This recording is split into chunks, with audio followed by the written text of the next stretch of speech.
Morning with Ninjava, everyone. This is the SC Kicker and the KO Ninja coming at you this morning. Hopefully everybody's got their cup of Ninjava. I know I do. So KO, how you doing this morning? Hey, good morning.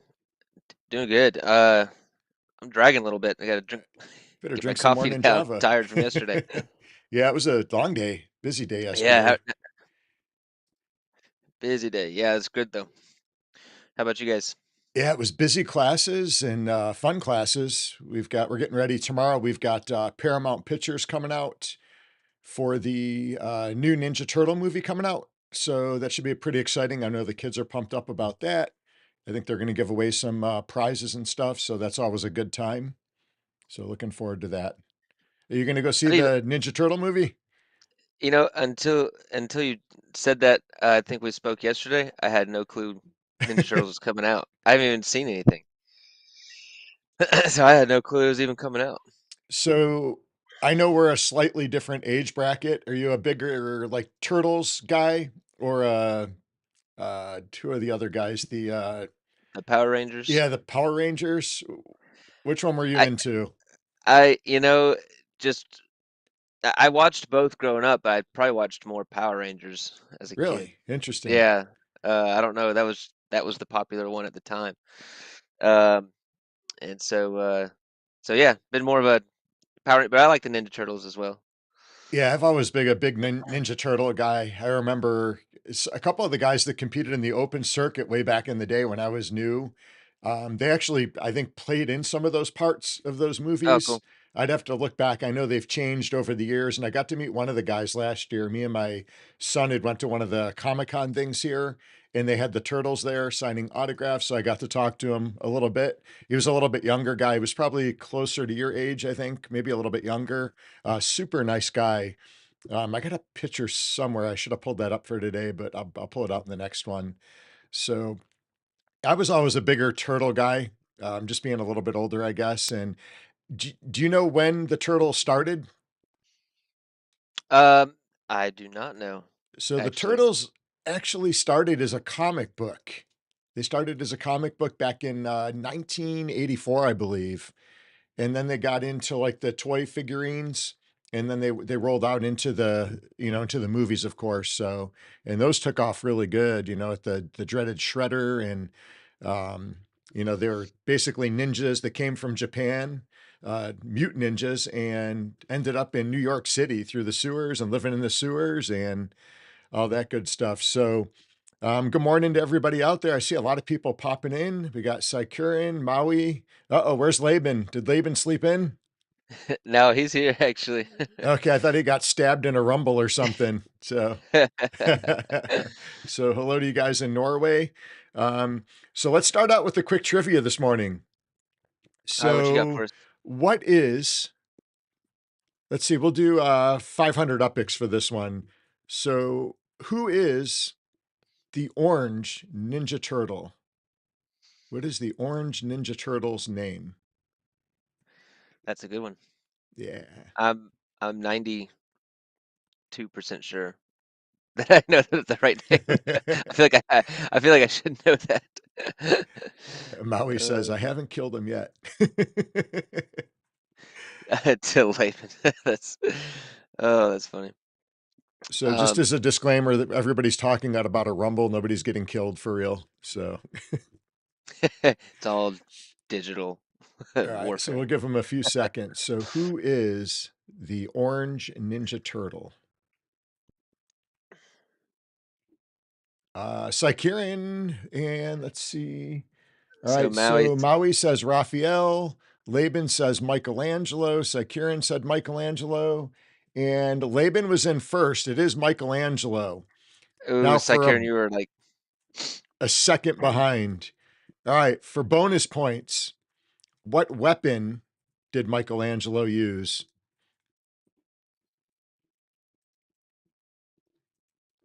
Again, I'm 92% sure I know. KO, you better know this one.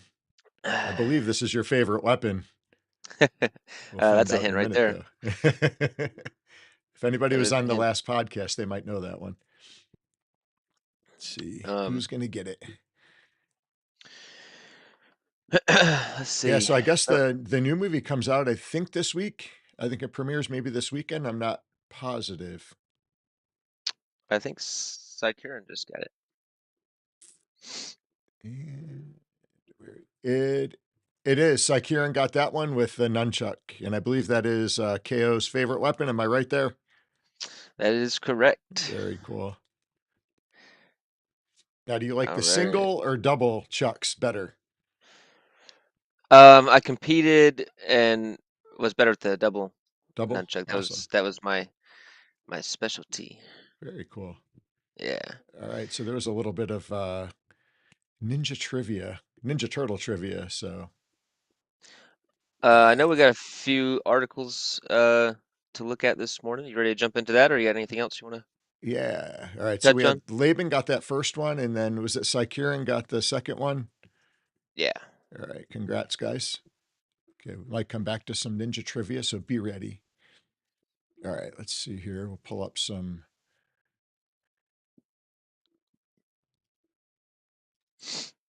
All right, here we go. Okay. And honestly, the oh, where'd it go? Ah, it's because my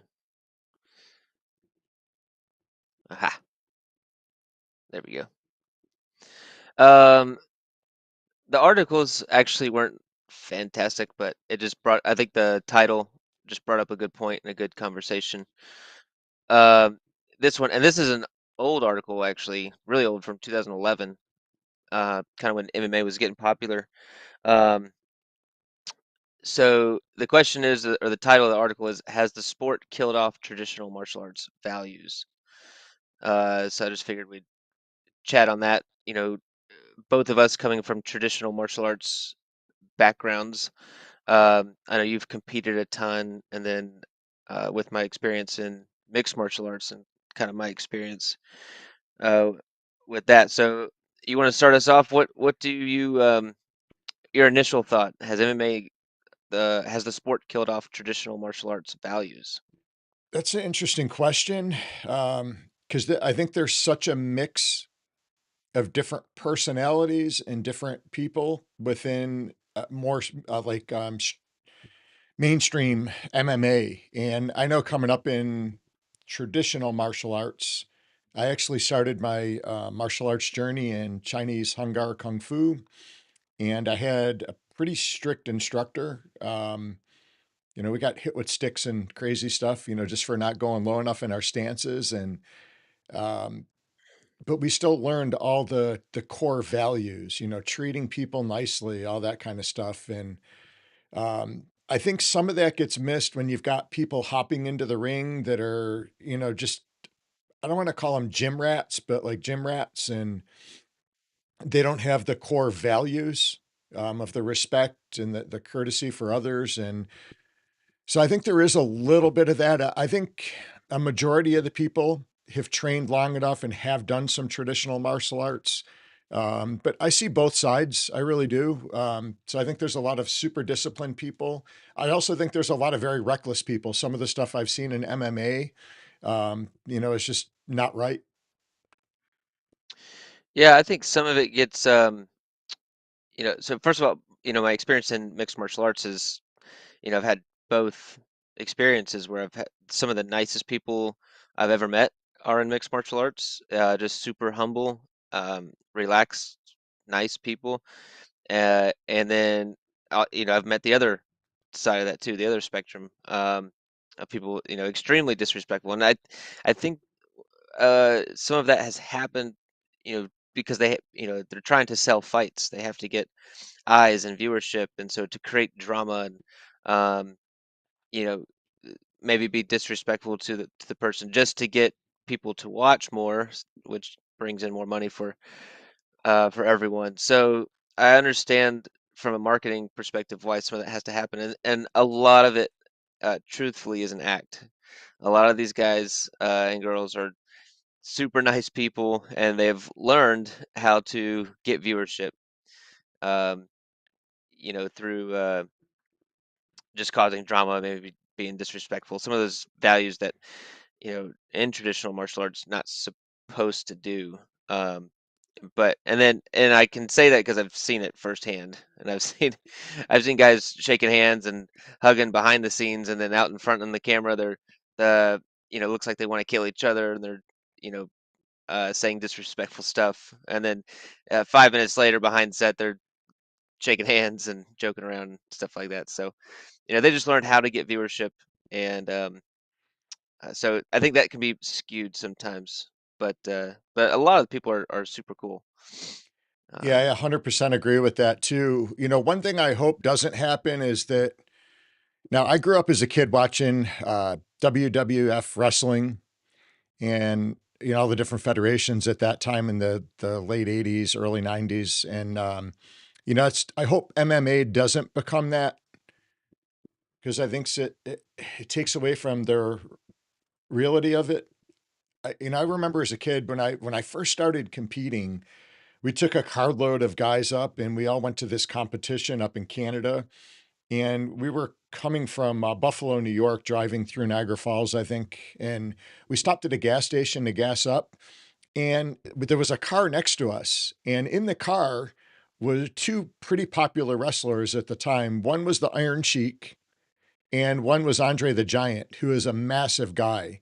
And Huge. at the time, these two guys were like rivals. They did not like each other in the ring, that was just part of the show.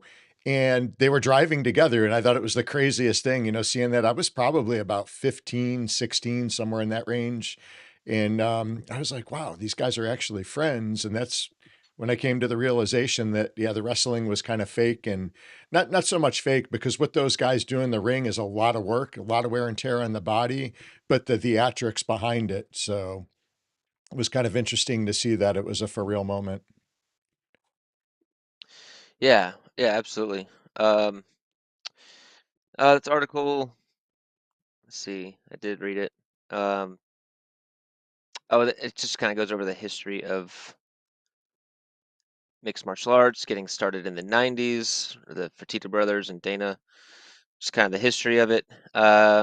And then uh, I don't know, the article calls out like two or three people that were disrespectful, some Chael Sonnen, Nate Diaz. These people are kind of known for trash talking and not showing the most amount of respect out there.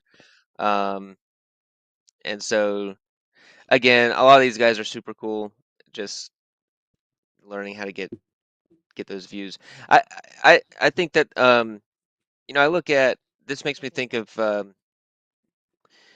artists like right now, Stephen Wonderboy Thompson.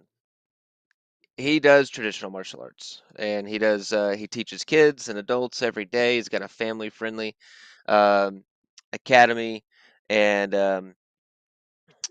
and it's super respectful. So he brings a nice respect and discipline and humility to the sport, and that's really nice to see. And there's a lot of those guys that train traditional Brazilian jiu-jitsu, Muay Thai, kickboxing. They come from these traditional backgrounds, and then there's some that are just fully MMA, um, and they've never even stepped foot in a traditional martial arts school or put on a gi or a uniform or a belt. They've just learned mixed martial arts from the get-go, but I think that's getting structured a lot more nowadays, where they're keeping, a lot of kids want to get into mixed martial arts, so there's becoming some structured programs with discipline, with courtesy, practicing the tenets of martial arts. So I think Yeah, I think that there's always been disrespect. There's always been both sides. yeah, I've I've definitely. I've I've met traditional martial artists that were super disrespectful. That were supposed to grow up in a respectful environment and treat others. And I think it's on both sides. Yeah, you're right. I have seen it on the traditional side too, even at the tournaments with traditional martial arts. And, a prime example is a student goes to a tournament and gets upset because they lost a match, or they didn't get the call that they wanted from the judges. And, I had one student, this is years back, that I watched at a tournament, and he argued with the judges, and it was one of the senior masters that was judging the ring, and threw him out of tournaments for a year. He was not allowed to compete within the association for a year for arguing and being disrespectful. And I was already in my 20s by then, and it was good to see that happen, because I had a student that actually threw a glove because he was upset he lost a match in a tournament, and I had not let him compete after that for quite a while, Mm, just because his the respect and the discipline wasn't there. He wasn't holding his emotions. So it does happen with the traditional students as well. I think it happens a little bit less often, maybe, because they're in and out of the academies learning the good things that they're supposed to. And I think a lot of that goes back to the instructors too. As instructors, if we teach the values, the students, for the most part, are going to practice those values that we teach. And sometimes they'll get off course, especially the younger kids. And that's where it's the instructor's jobs to kick their butt in line and, keep them on a mm, straight and narrow. So, but yeah, I guess it goes both ways. I think with the trash talking, with more of the MMA stuff, that I think the big issue I see with it is that the kids are watching this stuff, especially with all the mainstream social media. When the yeah. kids see this, it's like they want to act like that person that they see in the spotlight that's a little bit more popular, to get that attention. And I think it just portrays the wrong values.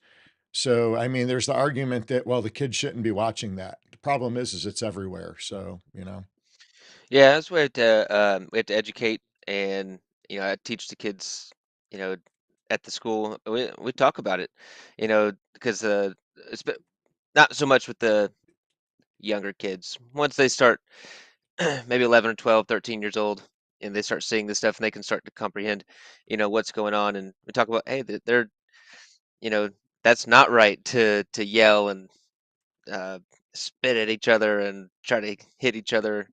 Um, that's not correct. And they're, also teaching them about marketing. This is why they're doing it. right. And kids are smart. They can understand that, and they know. So we definitely have those conversations and make sure they know that that's not acceptable. So Awesome.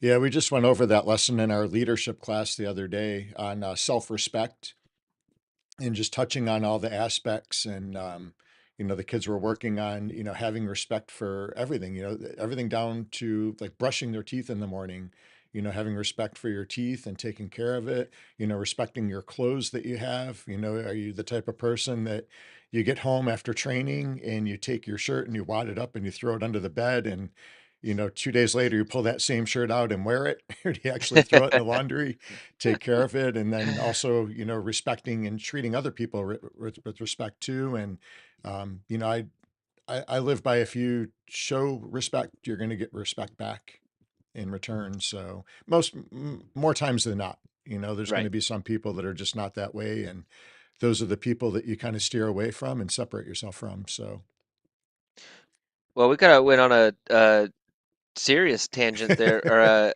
like a serious vibe. And so I think Wednesday I'm going to try and bring a funnier, like a funny article, mix it up a little bit. So if we can't do that, but that was good. It was great information and great thoughts on um, martial arts and discipline and respect. Um, and so I know we both have busy mornings today. So oh yeah, I think to finish up, I think we're gonna do a giveaway. Um, awesome. so guys, leave a comment, Ninjava 2023 in the comments section, and you will be entered into the spin wheel to win a bag of Ninjava. So we'd like to ship out some Ninjava, and so leave a comment, Ninjava 2023, and you'll be entered in. And for anybody that's live with us, a lot of times the live comments don't actually post. So if you want, after the video finishes up, after the live stream finishes up, just go back in and type that in, and then we'll get you entered in the drawing. We want to make sure we don't miss anybody and everybody gets a fair shake at the Ninjava. So um, anything else for today, Keo? I know we both got really busy days, so Mondays and Wednesdays we're for the most part going to jump on for about a half hour roughly and sneak it in before we get off to our academies and get our days going. If there's things that you guys would like to learn about with martial arts, hear about, definitely leave some comments, in the comment section of the videos and let us know and we'll definitely sneak that in. Or if you're in our Discord, most of you guys are in our Discord, leave that information there. And we do plan on having some demos and showing some pretty cool stuff. So be ready for that too. Yep, gonna be fun. Jump into the Discord with us. The links will be in the description below, and we're doing giveaways almost daily with Upix within Upland, which that also if you'd like to join Upland, uh, one of the best metaverses out there with um, a ton of users and lots of activity going on. So if you want to join Upland, you can use the link below. Join our Discord, have some fun, be a part of our giveaways and Spark Trains. Um, and yeah, please give us a like and a subscribe as well. All right. And also watch out. We are working on some cool stuff with our rumbles to make them more fun and better. So we'll keep you guys posted on that. I know the rumbles have been a lot of fun. I'm really enjoying them. And so we'll have more details coming on that. And I think that is it for today. So don't forget to join us tomorrow on Thursday, 1:30 Eastern Standard Time. We have our regular live stream in the afternoon. And then Mondays and Wednesdays are always going to be 9 a.m. And then keep up to date on the Tuesday pre-recorded video. We do a training for Upland and learn how to get the most out of your Upland experience. So, but don't forget to subscribe and like. It definitely helps the algorithms and helps us out. So we really appreciate everybody's support. So, well, everybody have a great day and we will see you guys in the metaverse. Thanks for kicking it with the ninjas.